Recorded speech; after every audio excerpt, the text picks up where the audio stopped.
Hello, నమస్తే అండి. నేను దేవుడికి నైవేద్యానికి పులిహారం పెట్టుకున్నానండి. ఒక అరకిలో బియ్యం తీసుకొని సరిపడా నీళ్ళండి కొలత వేసుకొని దాంట్లో ఉప్పు, పసుపు, ఈ నూనె వేసేసి ఉడకేసేసానండి. ఉడికిపోయింది అన్నం. చిన్న బెల్లం ముక్క వేసుకోవాలండి.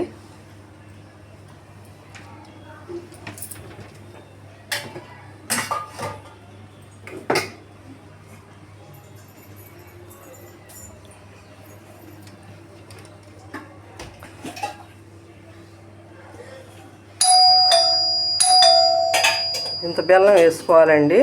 అన్నం ఉడికే దాంట్లోనే ఈ బెల్లం వేసుకోవాలి. ఉడుకుతున్నప్పుడే ఆ బెల్లము, పసుపు, ఉప్పు, ఈ నూనె కూడా అంతా ఏడేడి అన్నంలో ఉడుకుతున్నప్పుడు వేసేసి తాలింపు వేసేసానండి. దాంట్లో ఇప్పుడు చింతపండు పులుసు కలుపుతానండి. రెడీ అయిపోయిందండి దేవుడి ప్రసాదం. థ్యాంక్ యూ అండి చూసినందుకు.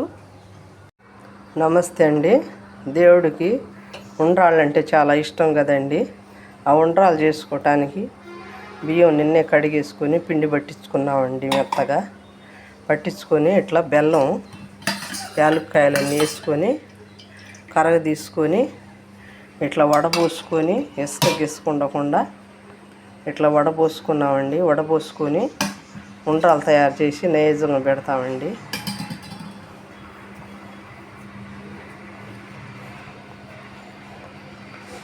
పిండి కలుపుకునే విధానం చూపిస్తున్నానండి.